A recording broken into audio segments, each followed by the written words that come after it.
Oh, nice. Yeah. I spent a lot of time in Toronto and it's been really cold, like I some know. 30 below days I've been in Toronto. Ooh. Yes, yes.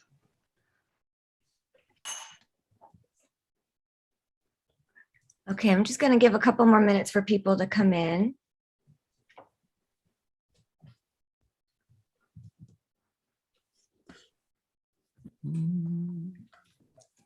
Welcome, William. Good morning. How are you? I'm fine, thank you. Good. Good. Calling in from the nation's capital today. You're in DC? Yes, sir. Mhm.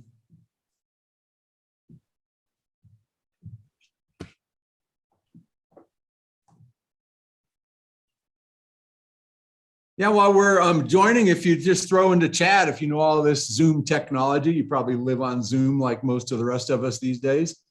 Just throw a hello in and where you're from. That'd be great.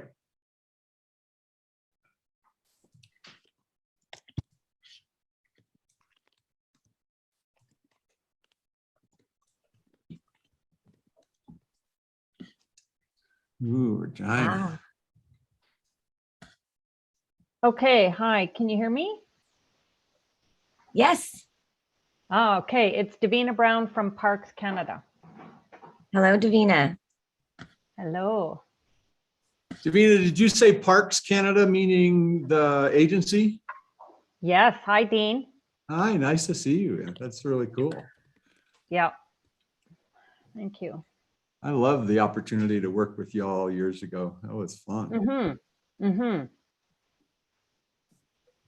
We learned a lot. Yeah. I loved it just because it's a cause so dear to my heart. Okay. Let's go ahead and get started.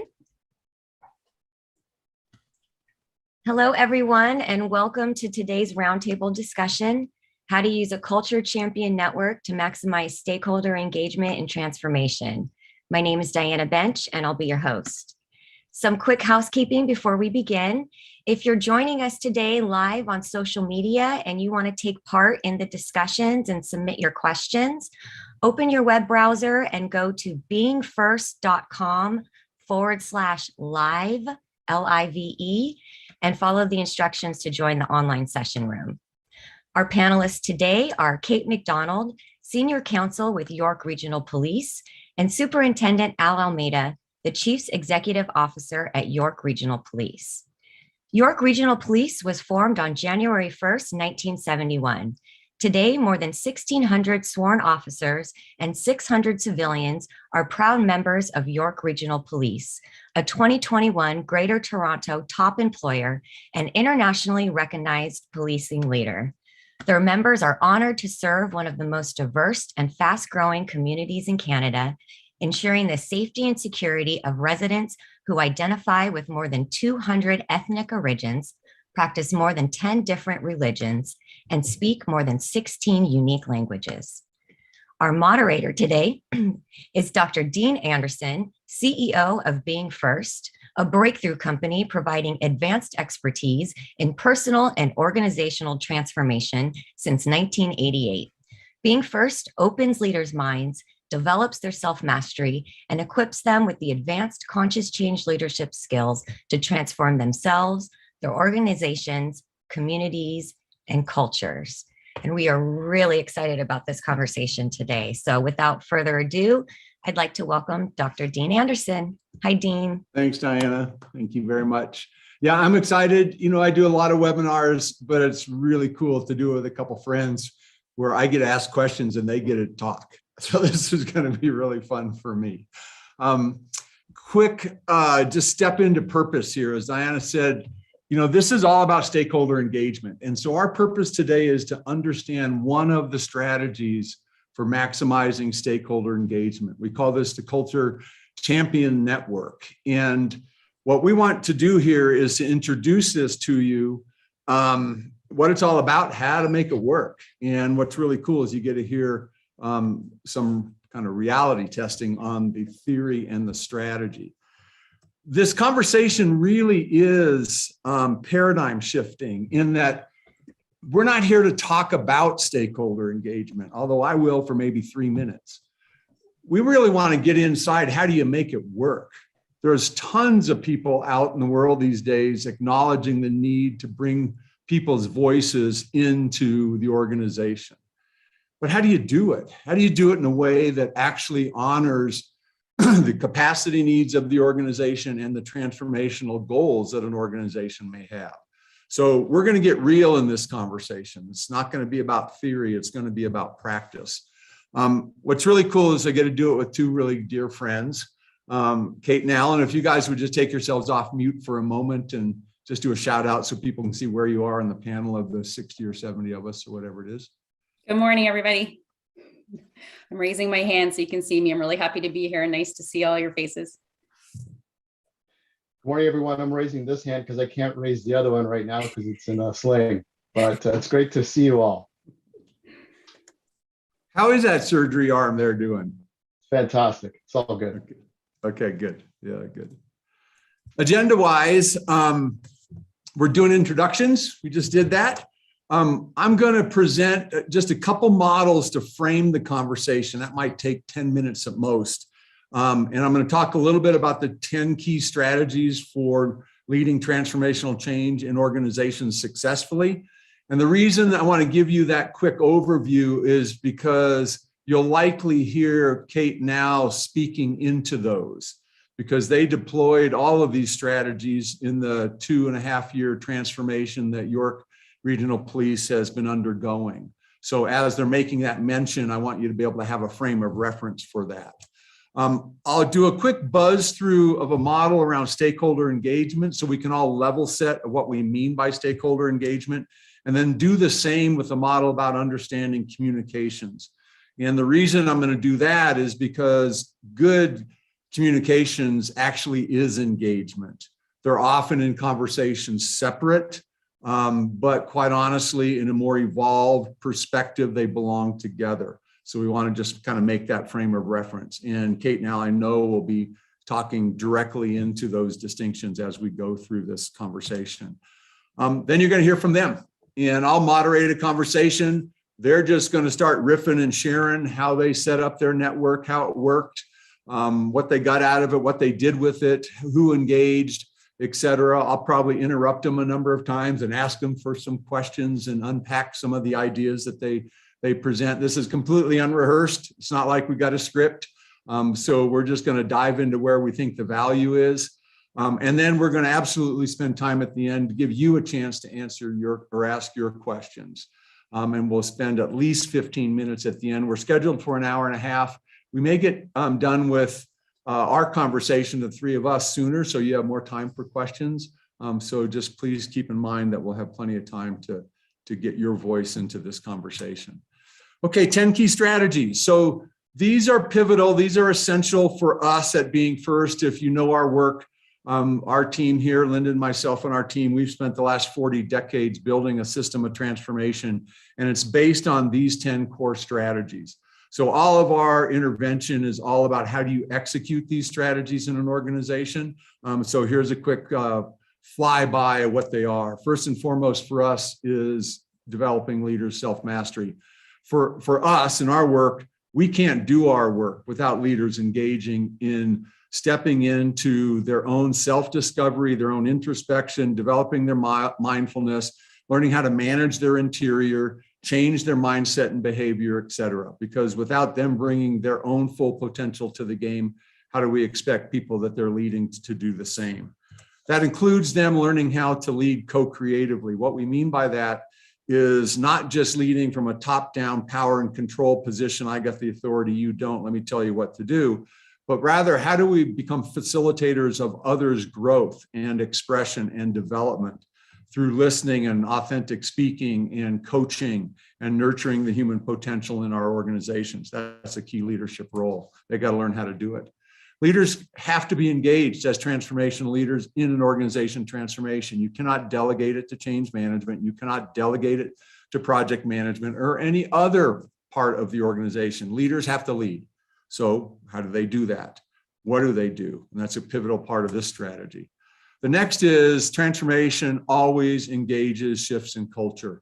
You can't do culture change on the side of your desk. There are a dozen key strategies for culture change. You got to know them, you got to deploy them. Otherwise, transformation doesn't stick. And 60%, 70% of all transformations fail. Why? Well, mostly because we miss culture, but because we don't know about these strategies and we don't put them front and center. The next is engaging stakeholders. You can't do this top down. You can't tell people to transform. They've got to decide to do it. It's got to be self-generated by them from their interior. They got to make the choice to get in the boat of transformation. How do you do that? And that's one of the strategies we're unpacking today, is how do you do that? Next is you got to have a unified change strategy. Leading transformation is the most complex thing any leader is ever going to do.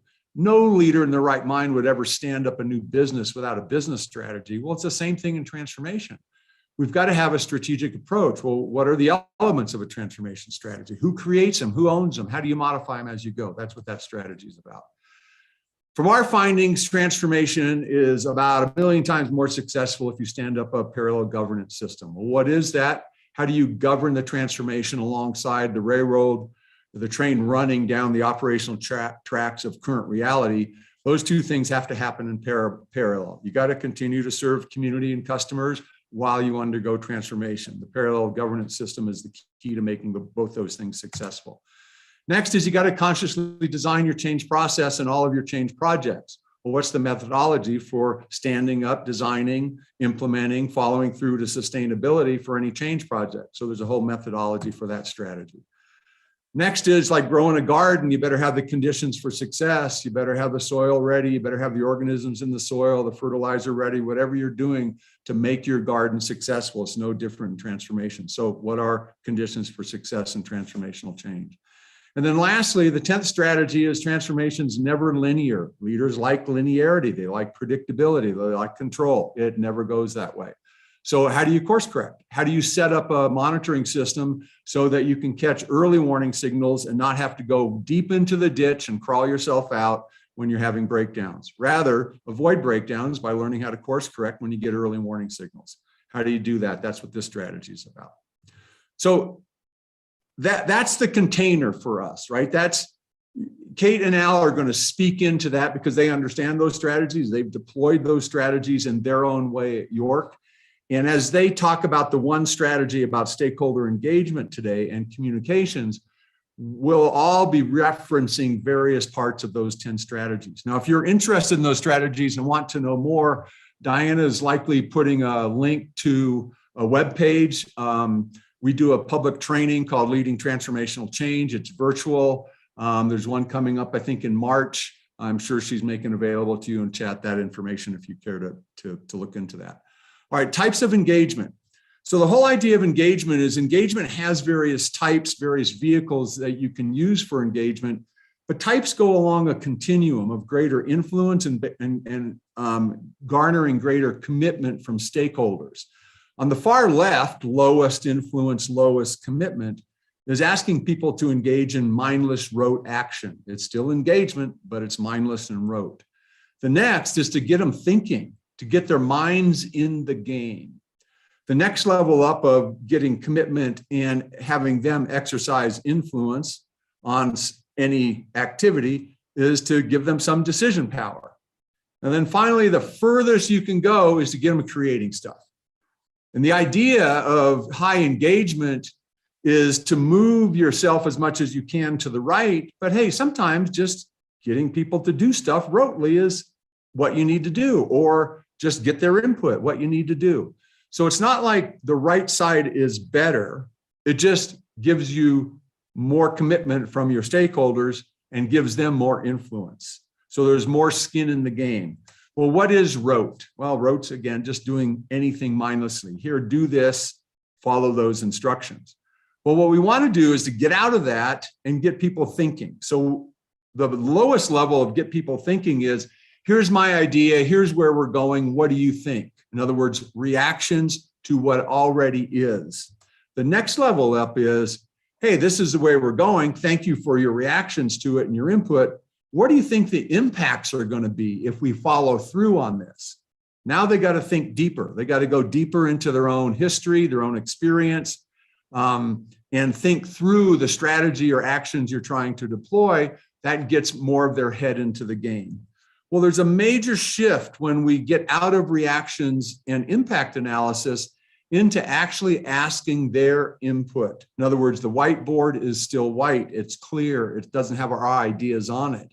So in other words, I'm pondering this, I'm thinking about this, what are your ideas about it?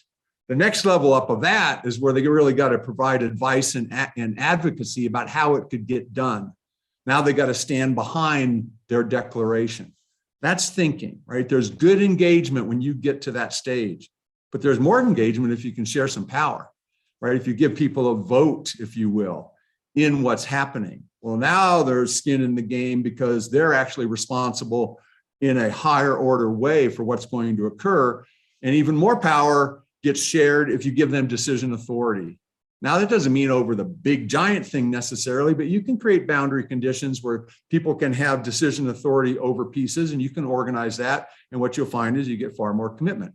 Well, you get the most commitment when people own the result and they own the implementation process. So if you think of this woman and man on the top of the mountain, that wasn't road action, right? That was completely owning the result of getting to that peak and the process by which they were going to get there, and the reliability on each other to share in that outcome together. And that's the essence of co-creating. So high engagement is in fact about how do we as an organization move the dial to the right as much as we possibly can.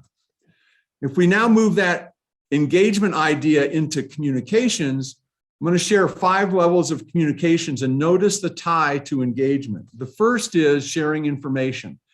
The vehicles for sharing information are often one-way tells, right? You send out the video, everybody watches it, no chance to say anything to anybody about it, but I saw the video, or the email, or the newsletter, or the speech in front of the room. Just like me now, I'm telling you, right?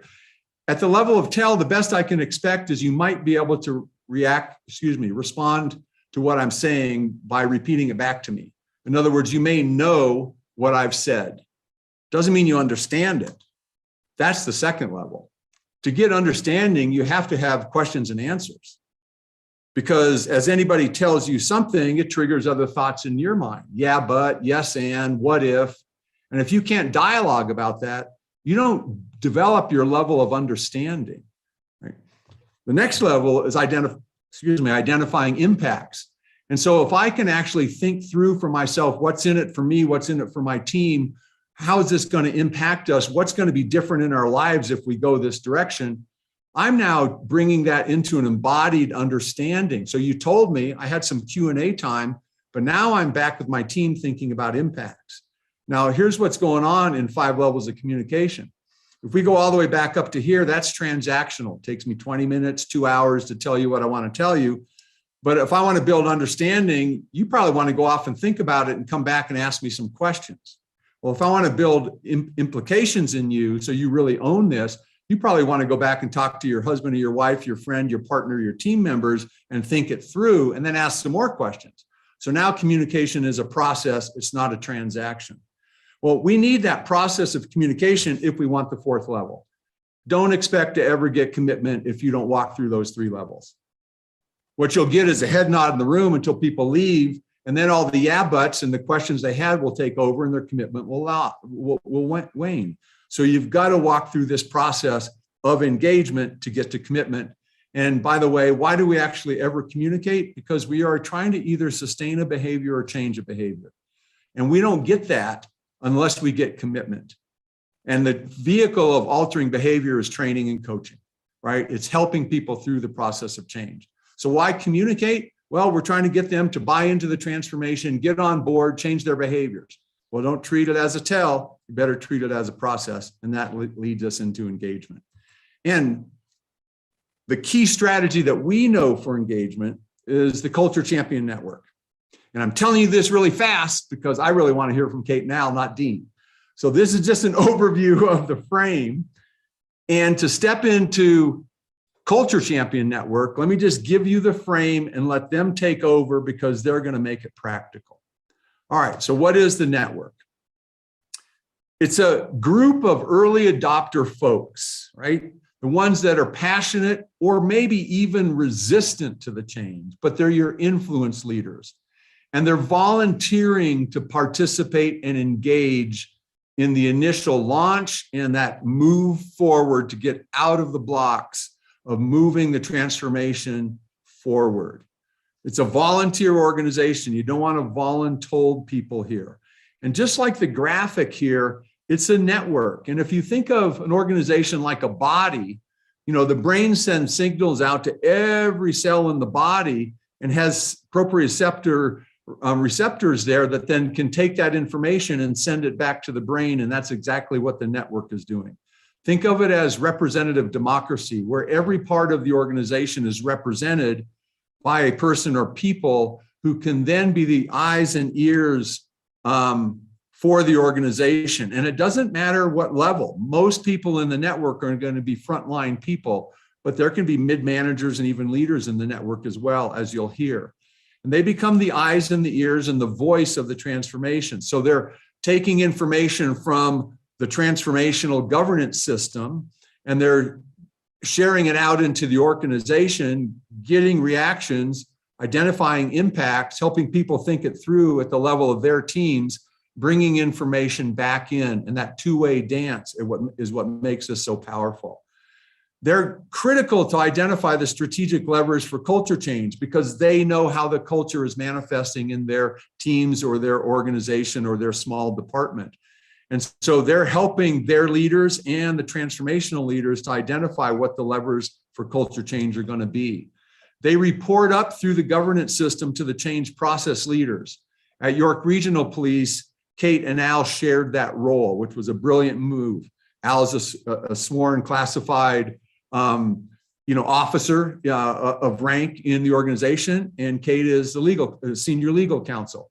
So what a great partnership between the sworn classified side and the civilian side. The Culture Champion Network can be used by any of the projects in the transformation. Certainly the Culture Project team uses them extensively, but so can other projects, like the project that's trying to reorganize structure or do some technology implementation. All of those projects now have access to the Culture Champion Network. All right, so what we've done is we've said, look, in any transformation, there are 10 key strategies. One of those is maximizing stakeholder engagement. If we do engagement well, that means we're going to also be moving into the space of communications to pull the quality of communication toward engagement. And we're using this infrastructure of a network to really leverage the strategy of maximizing engagement. All right, you've just been fire hosed. Dean's the culprit. I've fire hosed you with a bunch of information. And so now what I want to do is open it up to Kate and Al to share what does all this look like on the ground, right? And especially in a paramilitary organization. Man, what a cool thing. So Kate, you want to start us off and just take us off share and we'll just go where we go. Sure, happy to, Dean. So thank you again for everybody for tuning in to hear what we have to say. I'm going to give you a really brief background about how we got started on our transformation because it comes into play when we talk about how and why we established the Culture Champion Network the way we did. So back in 2018, in response to the Me Too movement, York Regional Police decided that we were going to take a proactive look at our organization to see how current circumstances were for our female members. Other services in Canada and the RCMP, as well as the military, were facing civil actions, indicating that we also may have some work to do. We eventually went to see Dean and Linda speak at a change management conference and really liked the philosophy of being first and felt that they would be very key expertise to help us get where we needed to go. And we eventually ended up bringing 6 projects under a transformational umbrella, attempting to up-level our organizational culture.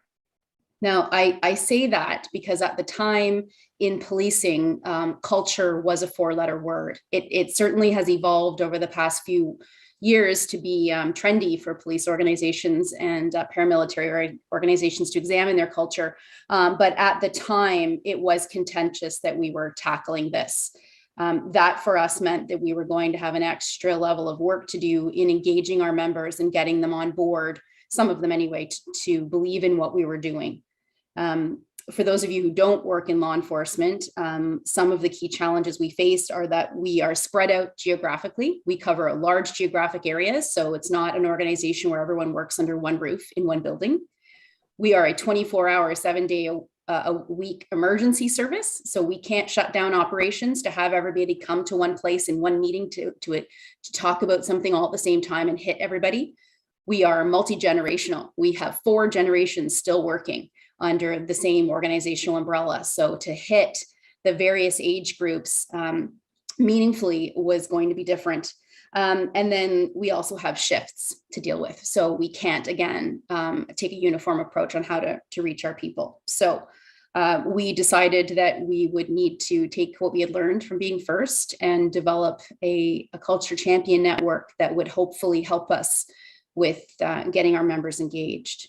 Now, we did start with sending our top 80 or so leaders on Walk the Talk of Change. And that, as you'll recall, Dean spoke about alignment of leaders, self-mastery, and engagement are 3 of the very important keys to transformational change. So coming off of that experience, our senior leaders were aligned, were supportive of what we were trying to do, which I think was absolutely crucial in getting us where we've come. So Kate, let me just say that, you know, a lot of folks may not know what that means. So when Kate says walk the talk, she's referring to a process of leader development that has some coaching associated to it and a 4-day retreat and then some series of 1-day follow-up sessions. And that's enough we need to say about that. I just want them to know what you're talking about. Yeah. So the prevailing mindset in policing, it's a stoic environment. First responders join it for public service reasons. They want to help the community. But when it comes to talking about culture, we started with some members not even willing to acknowledge that there is such a thing as a culture in a workplace, or that it would be a good thing to maybe look at evolving hours or modernizing. And the reaction of some initially was that this was an insult to our founding members, that we were saying there was something wrong with our organization, when that couldn't be farther from the truth. We're all very proud to work for our organization. I personally, I am biased, think that we are, one of the best, if not the best place to work in Canada. So getting people to understand that this was actually a good thing and would take us even further to the next level was going to be a challenge. Al, anything you want to add to that? Well, no, I can just take us through the next steps and explain the apparatus that we had set up around this. First of all, I want to shout out to a number of people, some of our colleagues in law enforcement from Ontario and the United States. Great to see you all. And parts of our team that were also on this call as well: Rhonda White, Kim Bastian, Lindsay O'Quinn, and Karen Noakes, who was there with us for a while in the initial stages. So I think one thing I will say, though, is when Dean was talking about strategies and, number 10 about never being linear, my advice is understanding that and packing your patience, because for all the reasons that Kate just mentioned, you're just going to be pushing up against so many various levels of resistance to the message, and understanding what communication is and what engagement looks like. So when we were planning, as Kate had mentioned, when we were planning, the implementation of this project, we'd stood up the 6 project teams. They were all set up with an executive sponsor, which was one of our deputy chiefs. And we had, what we wanted to do was, we were only able to run 20 of our commanders through Walk the Talk. We weren't able to get an additional cohort till later on in the year. So we paced it out over 2 years. So that's important, because again, you're only talking about 20 people that actually get exposed to the self-mastery work, while the rest of the organization is wondering what's actually going on there and what's the magic, and why wasn't I included. So, it's important. That was important to point out to start that, the self-mastery and how important it is, because we really wanted to show that not only from the general leadership, but from the top down, the change happens from within, right? So having these members go through the training and then be part of our allies when we were going about communicating around all the other aspects that I'm just about to explain. So after we had set up our initial cohort with the walk the talk, then we started to develop a communication strategy. And in that strategy, which involved setting up our own website in our internal intranet, where we housed all our breakthrough related communication. We separated it by project teams. And later on, we actually even had a page just devoted just to our culture change champion network, which we called the Ravens because we're Games of Thrones fans. So, and I forgot Susan Gibbs is also on this call. It's nice to see her as well, who is also part of our communication team. So the real struggle here is that as much as you want to develop that communication, no message is going to land specifically with a particular group within the organization, which why it became ever increasingly important for us to have different members of the organization represented on our teams and our project teams, but also how we communicated to them. We had to adjust those messages. And so we started to hit every single promotional cadre of leaders. We would go to any staff leadership meetings and we would provide them with an overview of what we are trying to accomplish in Breakthrough, and starting off with the case for change. We would also, during those conversations to try to increase engagement, we would go through an exercise often led by Kate, where we would have them actually identify to us what the conditions for success were. And again, that's just another way of like tweaking that and bringing it in to the training so that you're modeling that behavior in every touch point when possible. Al, let me interject then and ask a couple questions. And first, a point out. When Al is referring to the word breakthrough, he's referring to the name that York Regional Police gave to their transformational effort. Right, so it was called Breakthrough. They branded it. They created a logo, super cool logo, by the way. And what I hear you talking about is you're now at the early stages. You've got the first executive teams gone through, walk the talk. So there's an understanding of changing their behavior from the inside out and operating more co-creatively, and engagement now has meaning to them.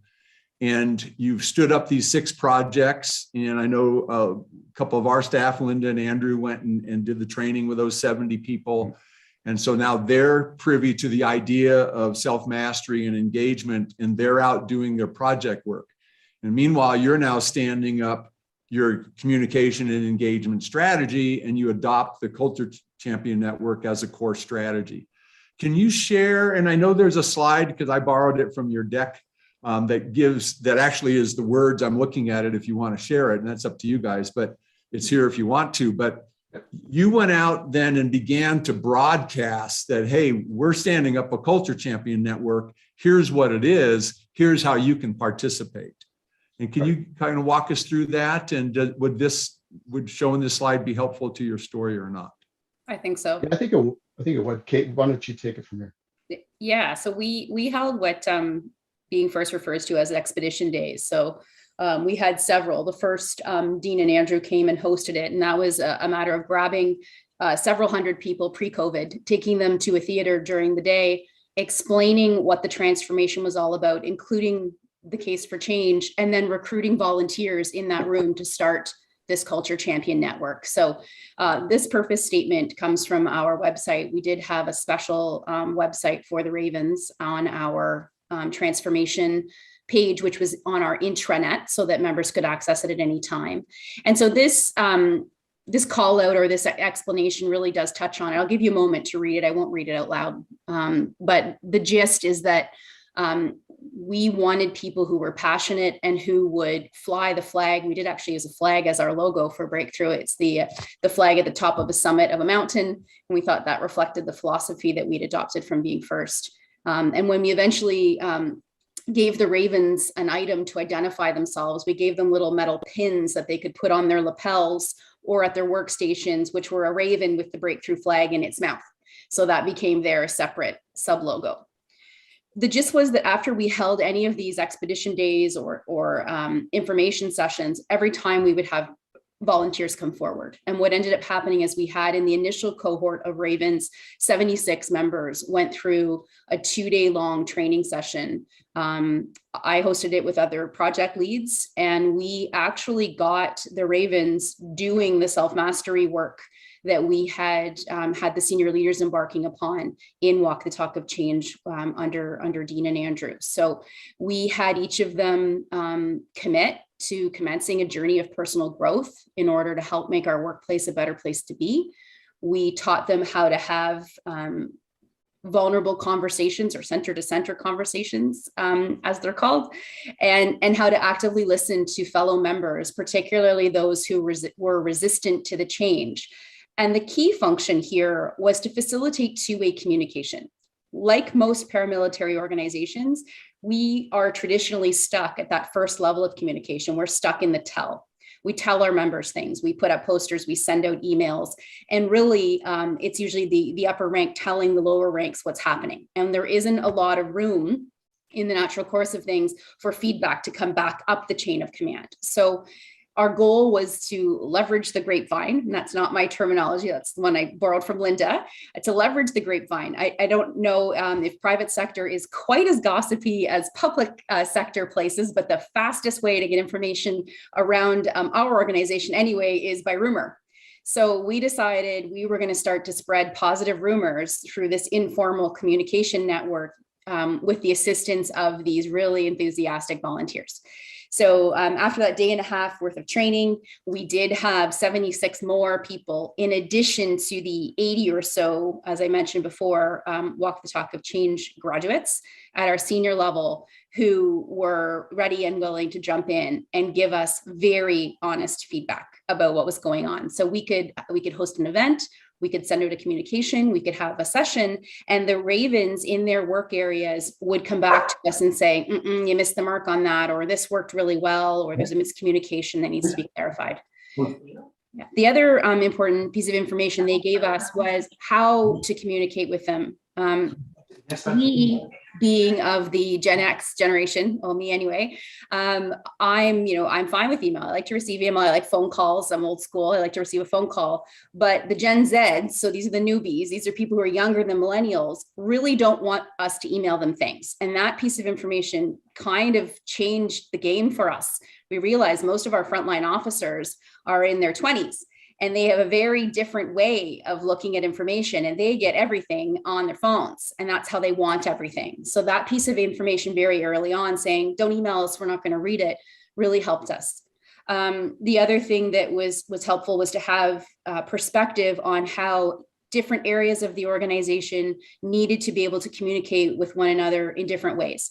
So how we would relay information to and from our frontline officers would be different than how we might do it in a civilian unit, our 911 call center, for example, where Lindsay works. So that information was key to making sure that we were getting out there. Another thing we did that I think was critical was to have Rhonda White, who is on this call, take over a responsibility for the Ravens after they were up and running. Because we realized very early on the amount of information that was coming in from our Ravens and the amount of communicating and engagement we wanted them to do was huge. And there was no way that Al and I, in addition to managing the process side of the transformation, could manage that properly. So we actually assigned Rhonda full time to doing that, and she nailed it. So without that extra layer of resource, I don't think we would have been as effective. So as a tip there, realize the impact this can have and assign adequate resources to managing it. They had a dedicated email address, so messages from Rhonda would be put on there and back. But they also had bi-monthly meetings. So 2 meetings a month Rhonda held. One was a business meeting for those people who were just there, give me the meat and potatoes and we'll talk about things and get things done. And then a second meeting, which we were happy most people wanted to join, it was optional, and that was working on the self-mastery. So the group would do some mindfulness practices together, have conversations about the people side of the transformation and what was happening, and really gave us some great ideas of how we could eventually work this into our daily operations once the transformation had wound up. Yeah. Hey, let me reflect back, Al, before you go. Let me just reflect back a couple things to keep a sense of order for your sharing. So you send the first wave of leaders, chief and executives, through Walk the Talk, and then over the subsequent months, more cohorts are going. You've stood up these project teams, and they're out running down their lanes, right? The 6 different project teams. And then you were out doing expedition days. And the expedition day is where you're basically saying, here's why we're changing, here's the direction of our change, here's how we're going about it, our transformational strategy, and then here's how you can participate. And then you would share the call to action that we shared that slide a minute ago, talk about the Ravens, and then people would volunteer. And then you'd put them in a structure where they would meet monthly, they'd get information through the business meeting, they would get self-development and relationship building and practice, active listening and all of that through the self-mastery part of those meetings. And then they'd be out as eyes and ears for you in the organization. And then you and the project teams would use them to disseminate information and give you information when you were testing things, or maybe you ran an event, in a civilian function and you wanted to get feedback of how did it land, or you were looking for what's the climate of this stakeholder group, is there resistance or commitment? And then the Ravens were your vehicle for getting you that information. Is that all that accurate, and anything you would change or modify my assessment or description? I think it's pretty accurate. The only thing that I would mention is that we were not able to really launch this cadre until later in year 1. So, Right. Like in reality, Walk the Talk, the people taking people through leading transformation and doing one expedition day. We hadn't even really had the chance to stand up that. We were taking volunteers, but I go back to my nothing's linear here, is that you're just jumping around trying to leverage those key opportunities to recruit and get the information out. And the funny thing is that while we were doing the Walk the Talk, while we had launched the first Walk the Talk, but we're also touching back in with those cohort members on 2 regular intervals, and that we call it Team Mastery. But that's really to kind of help them along their journey. Well, while we're having those conversations, we're also trying to bring them, go deeper into some of the insights that we're trying to really get out to the general membership, because we're still trying to get their commitment. We haven't got all their commitment. Some are half in, some are slightly in, and some are all in. But this continuum, it just keeps changing over and over. Like, just when you think you've got something right on, spot on, like this is perfect, it's a well-oiled machine, the next day you find out, that message did not land at all. Or, that commander that's supposedly taken the Walk the Talk is not modeling the behavior that you're looking for. So we're always, managing that. And the beauty of it, again, is to temper every conversation with that patience, that you have to respect the fact that not everyone's going to get this message on the first shot. And it's going to take a lot of time, a long time, quite frankly, for us to get from point A to point B. And, even with our Ravens, we found some of them were excellent and some not as confident in relaying the message, because they hadn't really got to, Dean, what you had talked about before when you were describing the 5 levels of communication.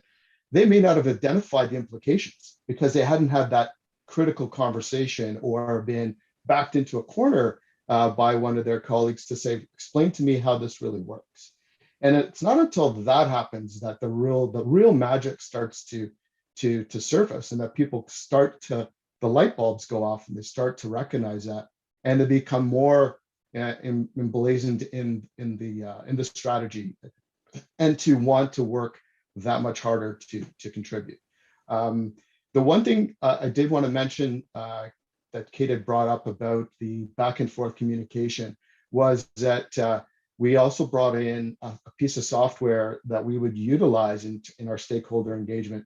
And that was a piece of software, an application called Thought Exchange, to address that specific group of people, because we knew, some of us non-Gen Xers that, might have been born in the late 60s are not so savvy. But it's important. You want to you can't exclude the more senior half of your organization for the sake of the juniors, right? The secret here is to try to appeal to everyone, because underlying is your message that you're here to support one another. So you can't alienate one and another. So that was another thing that we found very valuable. And I think that as we went through the expedition days, so those alignment days that Dean and Kate had mentioned, those were the only occasions where you would have a member for 8 hours in a group setting, and then we'd break them off into breakout sessions with some key questions that would have them really kind of force them to really internalize the messages that we were trying to convey. And through those conversations that were often facilitated by either a Raven or someone who had been through Walk the Talk, or one of our project leads, someone who had some really good, solid understanding of what we were trying to accomplish, it was through those conversations that we were able to get the most traction. Unfortunately, the pandemic threw a wrench into our plan, but I would say from, the first year was very difficult. And once we got the Ravens up and running, it was really good. And we were able to deliver 2 in-person expedition days post our original expedition day. And the level of engagement in those sessions combined with the Ravens took us, we were able to accomplish a higher level of understanding in a month and a half in year 2 than we were the entire year 1. Just that's how effective it is. Alan, so let me again reflect back what I'm hearing you say is that, first of all, there's an underlying level of trust that you're relaying. Like, you trusted the process, even though it had its ups and downs and its ins and outs, and it all looks nice and put together on Tuesday, and by Thursday it looks like it's falling apart again, right? And I think what you're saying is, just know that's how it goes. Then that doesn't mean it's broken and not working. It just means that's how it goes. So let's keep trusting the process and leveraging our discoveries. And it sounds like many of those discoveries was having the actual infrastructure be working for you. So you went to one stakeholder group and everybody applauds, right? And you go to the next stakeholder group and you think it's going to be great, and you leave, and then you find out it didn't really land, but the Ravens are there to tell you. And so there's a way for you then to go back maybe to that stakeholder group with more communications, and at the same time adjust how you're going to communicate to the next stakeholder group. But it sounds like the Ravens, that infrastructure gave you the ability to continually learn, right? And not have hair on fire when it looked like it wasn't working, because you had this underlying trust and you were developing and learning as you went. And then it sounds like you hit some critical mass, right? Where it all came together, where those leaders were, more of them were modeling, and more of the Ravens were being able to get deeper with the people they were talking to at the water coolers, because their active listening skills were increasing. And, all those levers started to actually build some momentum. Is that accurate? Am I portraying that right? 100%. Just the one comment I'll make, and then I'll turn it over to Kate, but the one comment I will make around engagement is that every time we're able to bring people together and include them in the conversation, like vis-a-vis, talking within a small intimate group in a breakout session, and then in a larger group, and being able to hear different perspectives and understand that everyone in the room actually shares the same concerns, fears, but also shares the same excitement and hope that things are going to change. That you just can't put the finger on a pulse of how important that actually is, Right. because everyone sees the change as them being on the outside looking in. And once you bring them in, and the more people you have, and having people that are equipped like the Ravens to bring those conversations to bear. Now, as small as they may be, you can't put a value on that.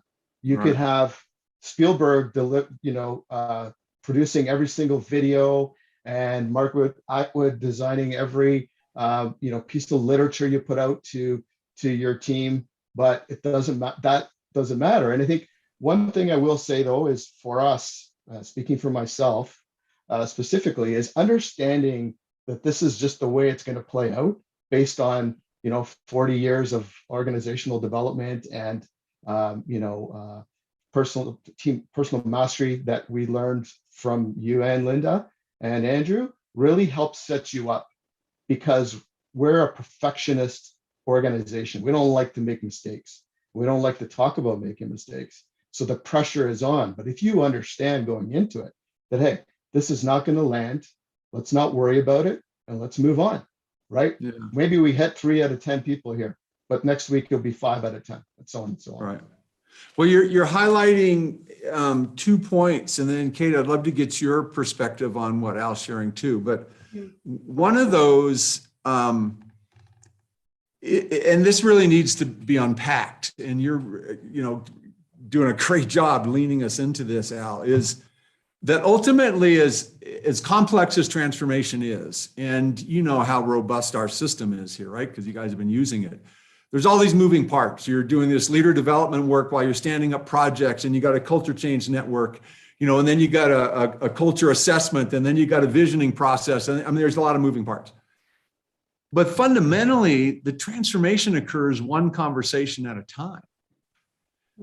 And if that conversation is me telling you that you should get in the boat and commit, well, that's a waste of hot air. Because as you say, it takes that person to go, wait a minute, do I like that boat? Do I want to get in that boat? Why would I?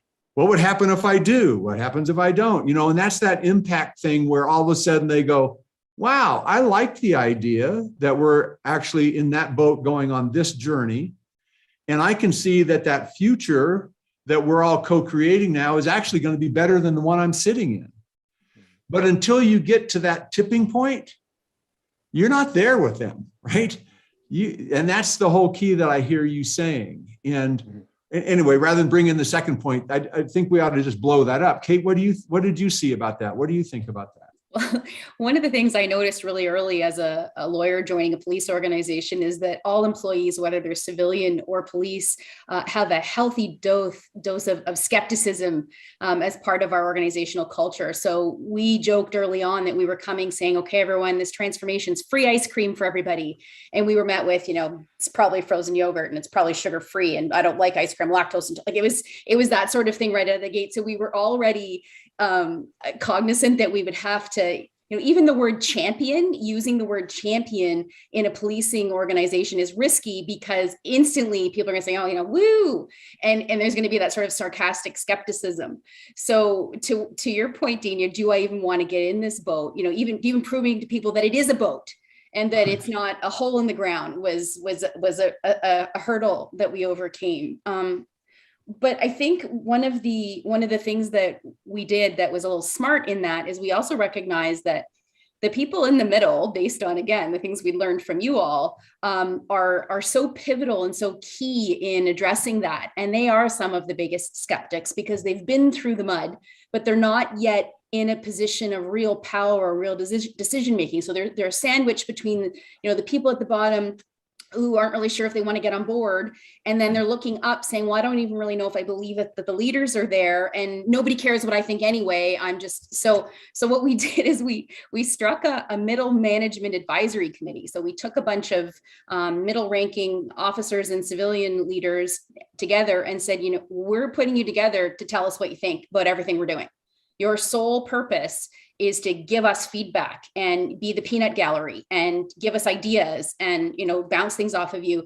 And in addition, while you are culture champions, you're not technically ravens. You're going to work with the ravens together so that you're constantly on this feedback loop, but your perspective is recognized as unique and crucial.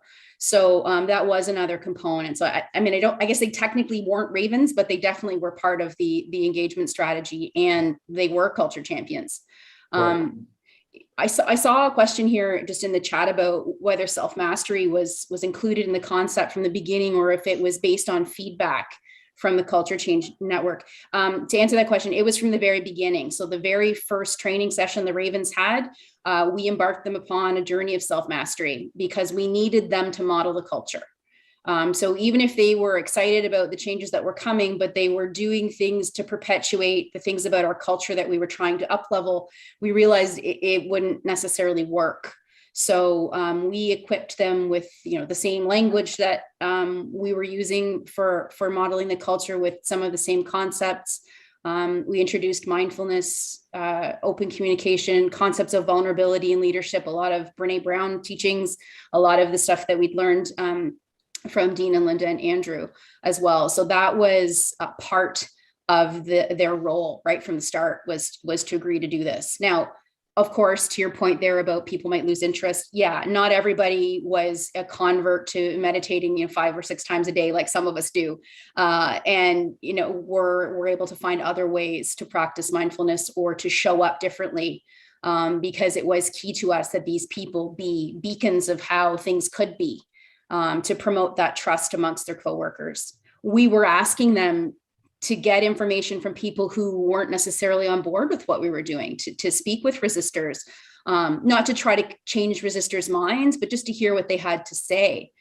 And when Al and I met some of those very vocal resistors at some of these events, our strategy was to recruit them. We would say, well, yeah, thank you for sharing that honestly. It's not easy to criticize what we're doing in a room full of people, and Al and I being senior leaders in the organization.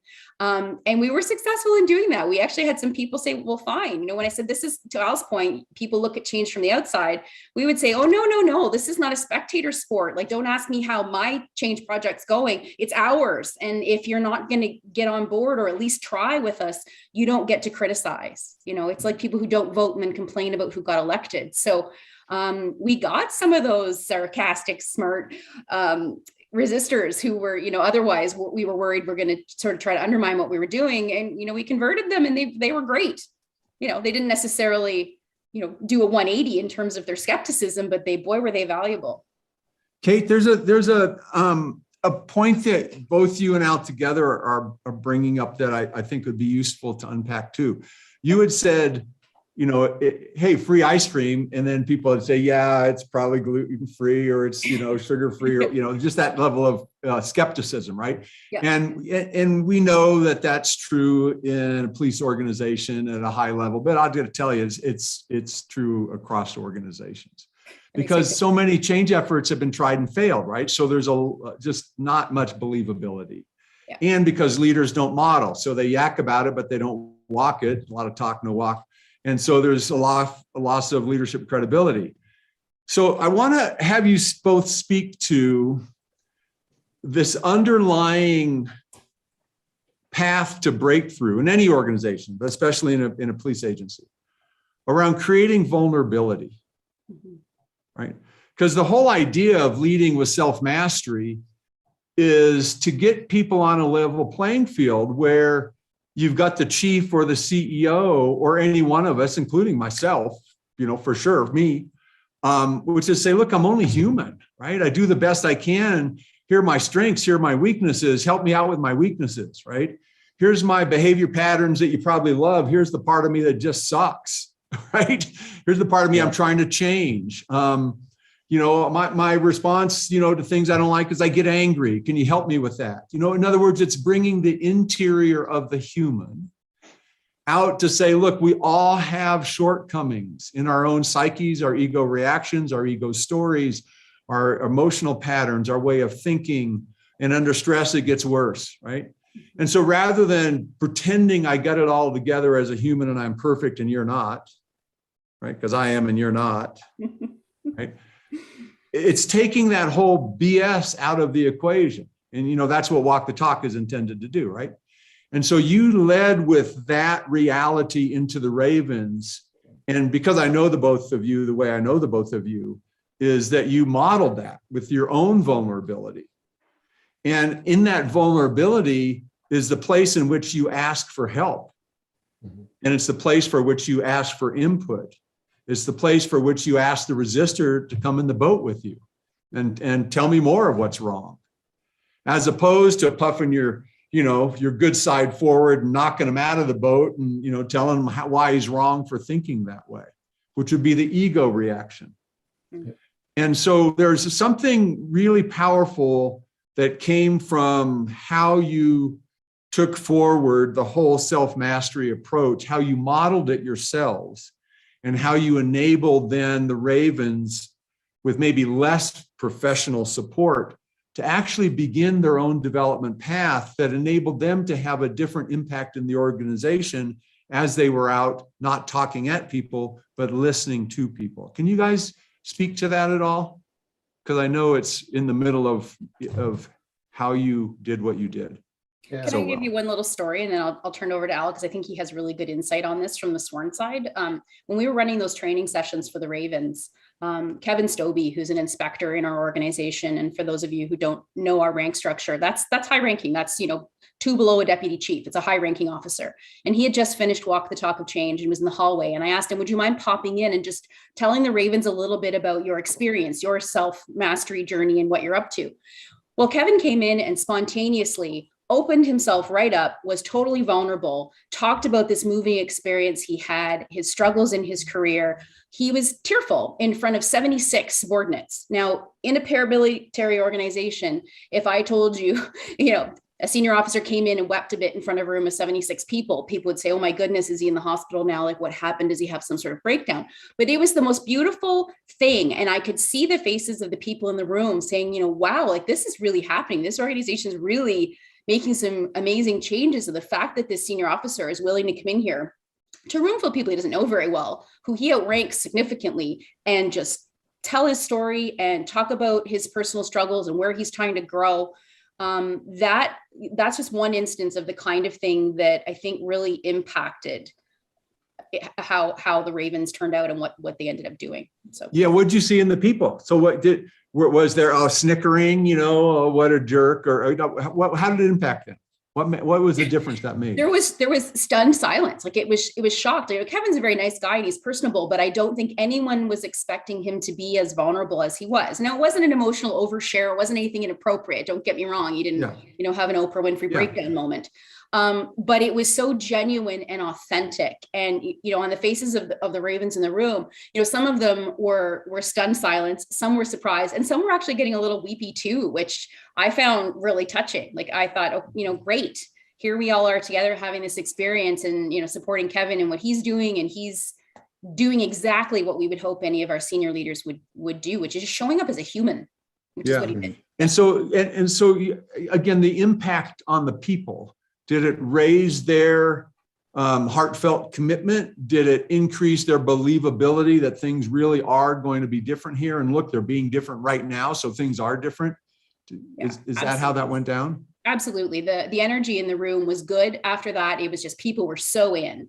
And this was, toward the end of the first day of this 2-day session.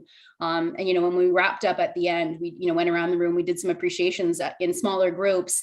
And, I had several people say to me that just pulling him in spontaneously and what he'd shared spontaneously really touched them. And so it did. And I think, if more leaders are willing to do that, to be the first one to say, okay, here are my flaws. Right. And, I respect you. And and as you said, Dean, help me out when you see certain flaws coming out. I would love it. I won't take it as criticism. I'll take it as support. And do you think that enabled the Ravens, those 76 people that were in that particular meeting?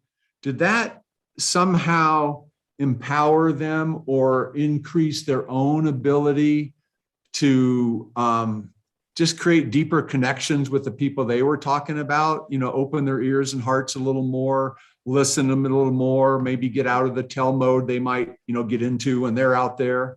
Do you think it had that impact? Did it have carryover, you think? It did. And it also at the senior officer level, when we were doing the team mastery amongst our senior officers who'd been through that experience, it became safe for them to let that guard down, that stoic, I got this, I don't weep, I don't have any flaws, and to Al's point, we are perfect, we're good. To make it safe for people and actually admirable for people to show their soft undersides, that was key. Yeah. Well, the reason I wanted to just dig into this is because people on this call could take the Culture Champion Network and look at just the infrastructure of it, right? Yeah. And that's powerful. And if you just took that, that's a good idea, right? Having those 100 or 200 or 300 people, depending on the size of your organization, out there that are eyes and ears to the heart of what you're trying to do, that infrastructure is powerful. But when you equip those people with some skill sets around opening, lowering the shield of their own ego and opening the heart of their own being, if you will. So there's more connection and more listening and more authenticity.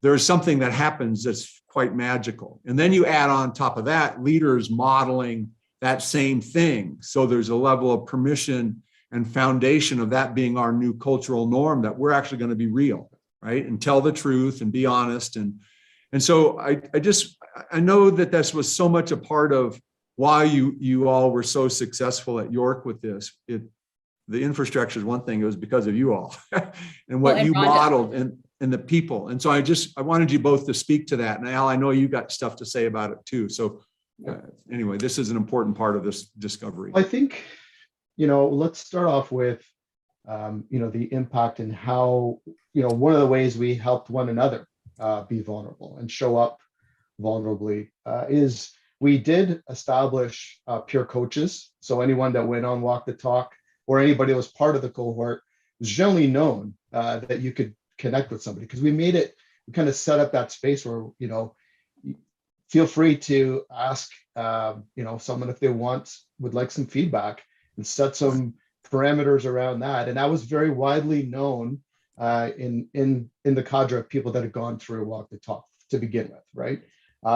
And so, being able to, at one point, the chief and I, he wasn't the chief at the time, he was my deputy chief, but we were in a team mastery session together. We were working with one another, and we had to go through it's a sharing exercise about, hey, this is how I know I'm triggered by X, Y, and Z, and point outs, and you share, and those conversations lead into deeper conversations at on other occasions, whereby the chief knows what my triggers are or how I'm going to show up, and he's watching for them, so that, and it's not to catch me, but it's also to help either gauge, hey, you actually handled that quite well, I'm very proud of you, or so how do you think that went?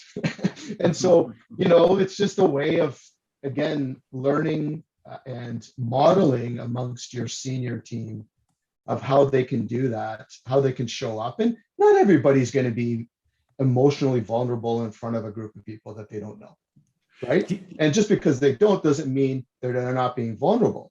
However, admitting mistakes right off the bat and owning it, instead of looking for excuses, having, I'll give you an example. We had our first message out to the organization about our expedition day included a line that said, words to the effect, which I approved, inviting the top 300 leaders in this organization. Well, I'll tell you, that went over like a bomb. The only way to fix that was to apologize, right? That was on me. I was the one that approved that message, right? I should have known that went off, that would go off the rails very quickly.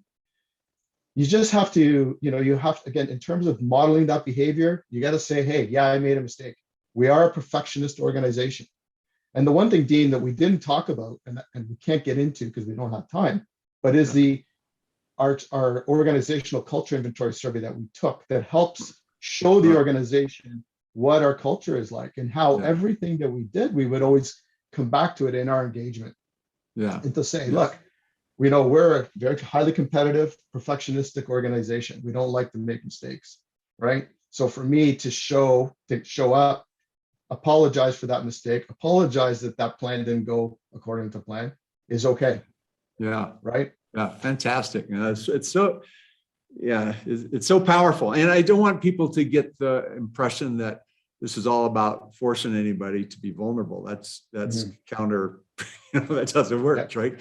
Yeah.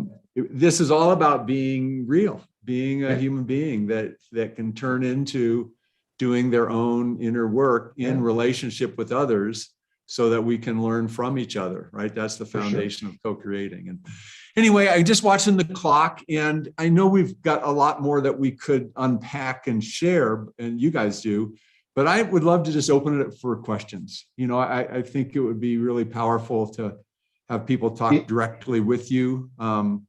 I know that there's been some questions that I saw, Kate, that you were answering in the chat. So I'm going to leave those alone for right now, and then we can come to those. But how about we try it this way, everybody? If you would raise your hand, if you know how to do that, if you go down to or up to, depending on where your nav is, and go to reactions, there's a hand raise in there, and then I'll call on you. And if you don't have, for some reason, you're on a platform where you don't have that capability, you're on your phone, it's a little awkward or something, just go ahead and take yourselves off mute when you see a pause, and just jump in, and we'll just, fumble around together and navigate that just fine. Jay, please. And if the question specifically for any one of them, that's be better than asking me questions probably, but I'd be happy to jump in too if you had something specific for me. But if it's for an individual, just go ahead and tell us who it's for. Thanks, Dean. And I think this could be for Kate or Al. Curious about how you measured participation. It's a volunteer network, but at the end of the day, what was your take rate on these monthly calls? How did you measure it? And then, effectively, when people are asking, this is a big investment of time, energy, and resources, how are you measuring the impact? And I guess lastly, is there a term of service for these particular ravens? Do you ask them for a couple of years? Do they stay on indefinitely? Now that you're a little bit further into the journey, what are you hearing from those folks that have been maybe part of it a little longer than others? I can start addressing your question, then I'll jump in if I miss anything. So just a couple of things. So, the participation in the monthly meetings was great. We were really happy. As I said, there were a few less members in the self-mastery meetings than there were in the business meetings. And that's just, I think, due to the nature of our business and just the time people had to devote to these things. Rhonda, who was leading those meetings, and Rhonda, if you want to wave, she's actually on this call, who ran the daily grind of the Ravens, did an amazing job on that, again, by leading by example, by being vulnerable herself, and by keeping the flock together. We still have the Ravens, and now that the transformation has wound up and is in operations now, they're still intact, and they're actually regularly saying, okay, what next do you need for us? And we're actually making them a permanent part of our organization. They're going to be reporting into a new professionalism, leadership, and inclusion office that we have under construction at the moment. So there is no end. I mean, if they want to ride off into the sunset, they can. I think we had one person that we weren't able to keep for reasons I can't get into, and only one other person who chose to resign. But other than that, everybody's, Rhonda's laughing, everybody's still in place, which is amazing. So when you think about how busy a corporate comm unit is in most big organizations, ours especially, getting something through corporate comm is really difficult. They're slammed all the time. Being able to use this and to have a different angle than corporate communications going forward is going to be a huge advantage to the other thing we've made permanent, which is an office of projects or a unit of projects and continuous improvement. So this group will still do what they did for us during the transformation. And I think it's going to be great. And sorry, go ahead, Al, if you want to address the rest. Oh, absolutely. So I think the big watch out here when we were trying to establish metrics on measuring, performance and engagement of Ravens is to, let's not forget, and one of the things we haven't talked about, Dean, that I can think of, but is before we start holding the Ravens accountable, how about let's start with the bosses first, right? Before we start handing all the work and measuring engagement to them, how are you holding your leaders accountable? How are they fostering an environment where they're promoting that engagement, that involvement? So a miss for us was doing that from day one. It's challenging. There's a lot of other things that we needed to prioritize, but if I was going to do it all over again, as we were launching the Ravens, our whole organization engagement strategy would have been, I would wanted that approved first, then have that element.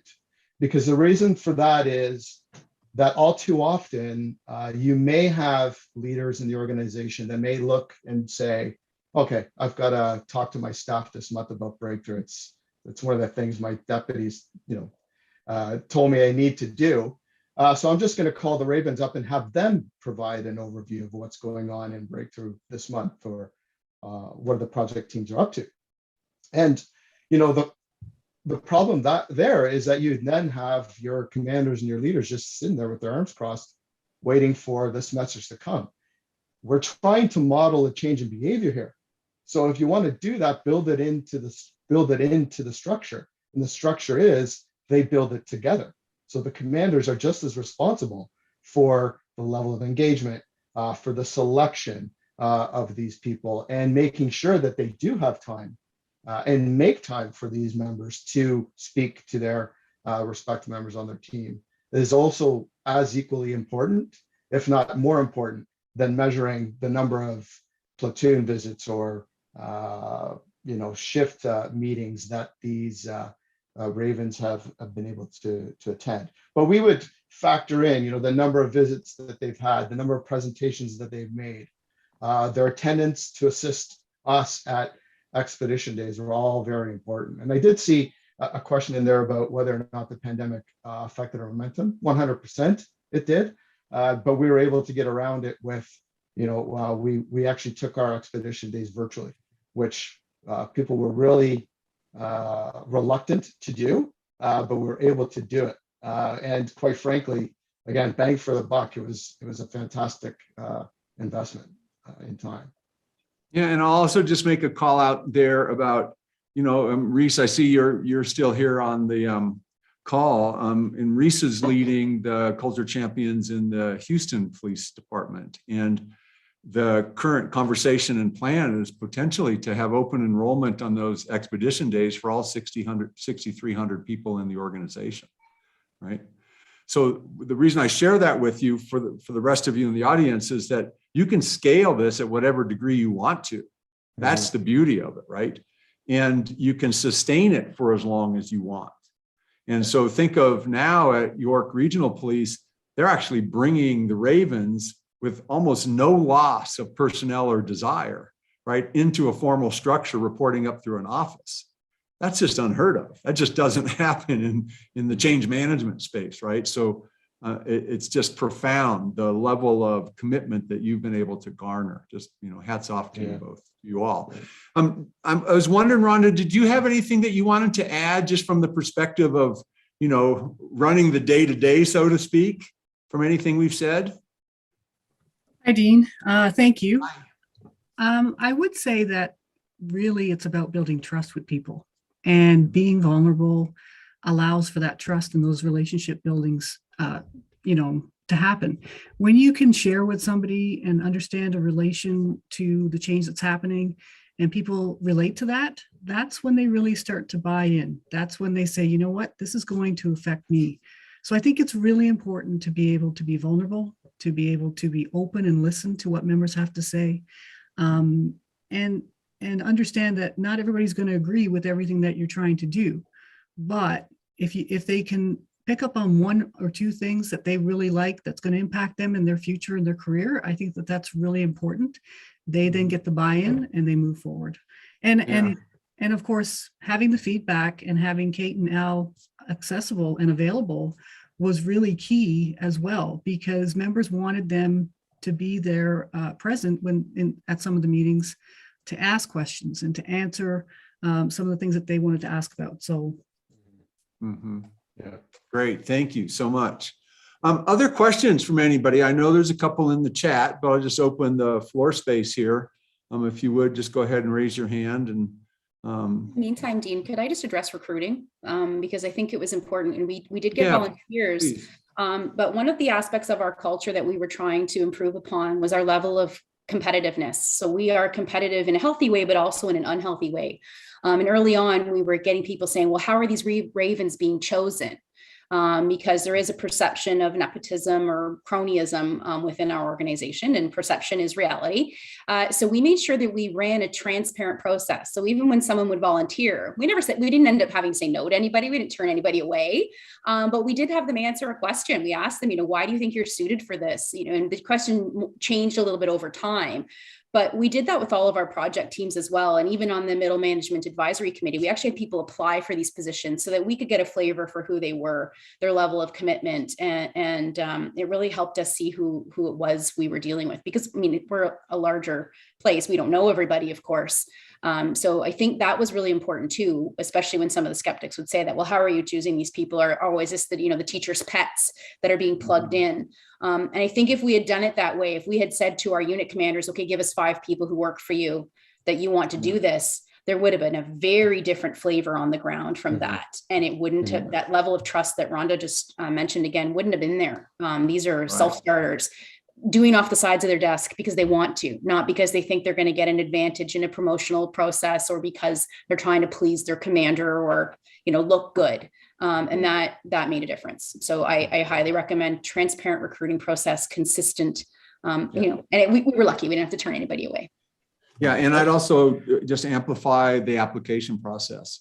And even if it's just answer the question, right? Why would you be great at this? Because what that allows you to do is then actually, in knowing the two of you, I know you did this, is that you then have a conversation with them that actually becomes a meaningful conversation to them because you're touching into what they're passionate about how they want to co-create a positive future and make a difference through their leadership.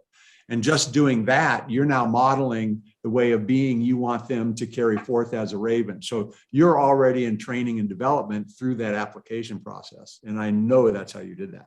Dana.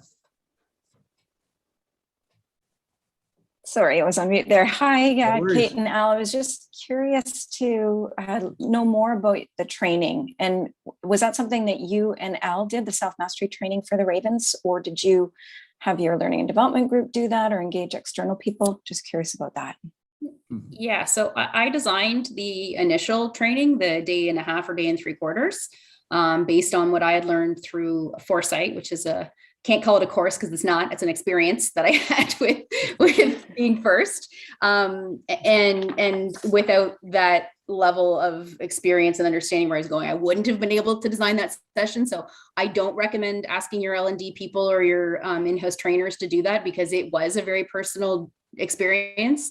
And the whole session started with me talking about how my life had changed because I'd done self-mastery practices, and then we got into how they could do the same thing. So after that initial bunch of 76, I then trained Rhonda how to do the training, and she delivered. Rhonda, was it 2 or 3 further sessions that you delivered? 2 or 3.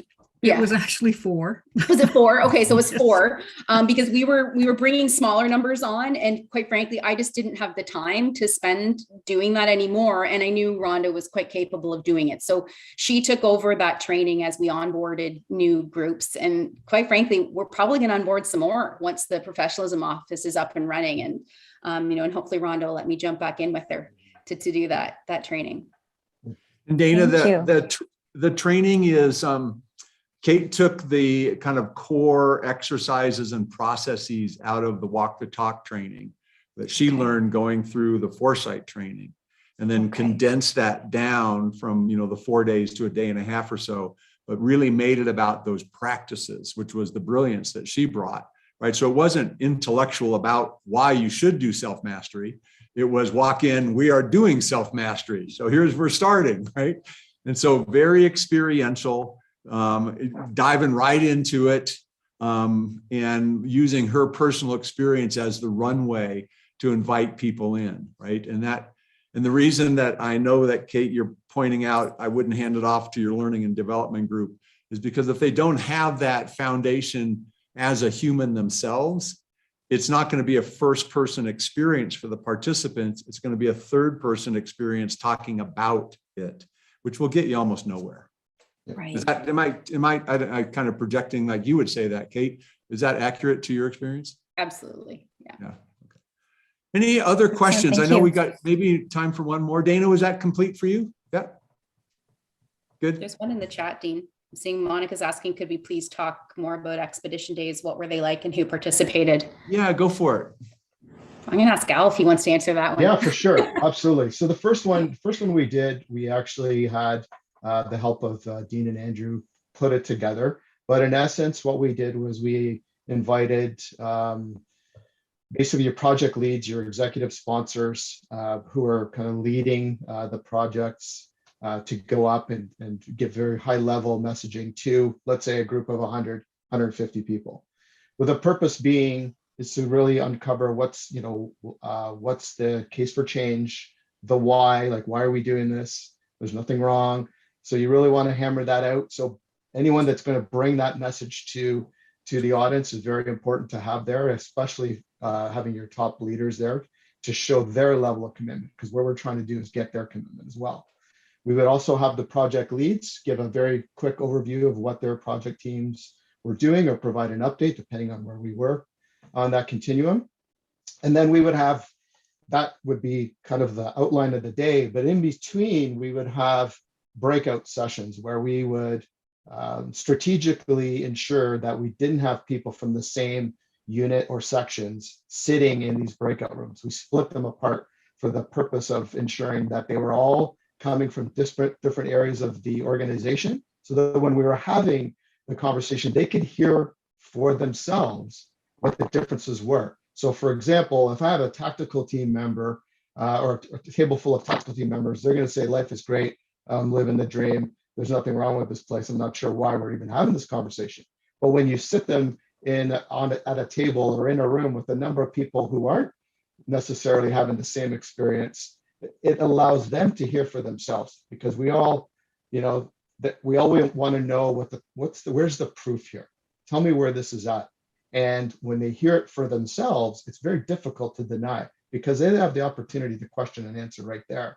So we would set it up so that there would have key questions that we would have as a team. We would decide what are the questions that we're going to ask them in terms of how they see themselves in the change, so that they could go deeper. And so we would have, the way we set it up was all the project leads. We'd also invite a collection of Ravens and people that had been through Walk the Talk to help us facilitate those conversations. And then we would open it up to the entire organization. So, the second to the fifth expedition day, it was open registration. We didn't want to single anybody out. And you could be sitting at a table with some very junior constables and some very high-ranking leaders in the organization sitting at the same table having a conversation. Rank neutral, uniforms were dissuaded. We wanted people to come in their civilian attire, so there was no delineation. We would wear T-shirts that had the Breakthrough logo on them, and I'd ask the chief and everyone else to be that way, so that there was no, we were all calm on the level playing field. And, we tried our best to keep it to 6.5 hours of content, because it's fire hose, right? But we did a really good job of trying to orchestrate that and ensuring that there was equal participation. And after the breakout sessions, we would leave a space at the end of the day where we would do some appreciations, where we thank people for being vulnerable and sharing. We would appreciate the resistance that we got from people as well. And we would actually invite it. And probably one of the most powerful things is when you actually invite that resistance in front of a group. You're just calling people into the conversation, not calling them out. And it's very powerful that, when you're being asked, like I got thrown in the fire a couple of times with some very tough on the spot questions, but, and hey, if you fumble it, call it out. Yeah, I fumbled that one. I don't have the answer to that. But the reality is you're showing that you're, as an organization, as a team, that you're willing to go there. But the underlying importance is one thing, that we're all trying to change for the purpose of supporting and including everyone. That's the bottom line. And so that gives you that opportunity. So, so one thing we would dissuade though, is we would not want an entire team to come to Expedition Day, because we wanted them to have different experiences, because the dynamic changes with every single day. But the most important thing was we would always look for the known resistors in the group and make sure that they were partnered up with a very strong facilitator in the group, not to single them out, but just to keep them on board. And, feedback wise, I think it was our last Expedition Day, Kate, we had one of our strongest resistors. This guy would send us 5-page emails on a regular to our breakthrough account. And when he left Expedition Day, he wrote us a very wonderful message in the group chat, and ultimately saying, if you walk away from the day like today and don't understand what we're trying to accomplish in this organization, you weren't listening. And so it was a really resounding endorsement for the day. Well, Al, I can jump in here and say, and for all of us in this call, if we walk away not really getting the power of stakeholder engagement after listening to the two of you, we weren't listening. So I want to thank you both. I love you both dearly. You're awesome human beings. Brings tears to my eyes to say that. Don't make us cry, Dean. I'm all for being vulnerable, but you're at a run in front of strangers. Yeah. And I can only wipe with one arm. Yeah, well, there you go. And Diana, is there something that you want to jump in with to close us? I assume you're still probably on the call. Yep. Yeah, thank you, Dean, and thank you everyone for joining us. Just a quick reminder, I'm putting in the chat the information. Stakeholder engagement is part of the 10 key strategies for leading transformational change. And we have our online program coming up March 8th. And so for attending today, I'd like to offer you 20% off the individual tuition. So if you'd like more information about that, it's beingfirst.com/LTC. And Diana, don't we have a open house coming up where people could come learn more about that program? Absolutely. Is that next week or something? On February 17th, we have an open house coming up, and I'll put that in the chat. And I'll also send all this information out to all of you when I send you the recording of today. Great. Well, thank you, Diana. Thank you, Kate, now. And thank you, everybody. Have an awesome day. Bye-bye, everybody. Enjoy life. Thank you.